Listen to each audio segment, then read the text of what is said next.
रहीम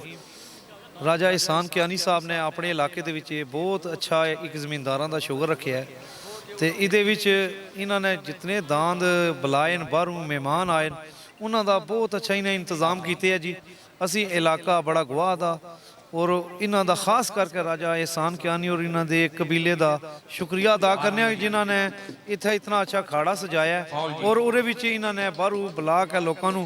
एक शुगल दसिया तो अल्लाह ताला इन्होंने इस कावश को अपनी बारगाह कबूल करे। इंतजाम राजा साहब ने जी बहुत अच्छे किए।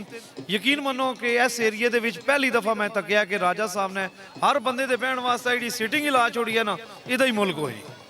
ते राजा साहब ने करा के खाड़ा ही दस छोड़िया कि किस तरह कराई दे। नौजवान नस्ल के पैगाम नौजवान नस्ल नूं यही पैगाम है जी, आओ तको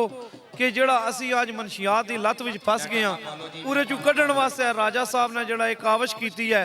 यकीन मनो कि दिल खुश हो गया कि कम अज़ कम नौजवान नस्ल इस पास आवे। साड़ा सकाफती शुगल है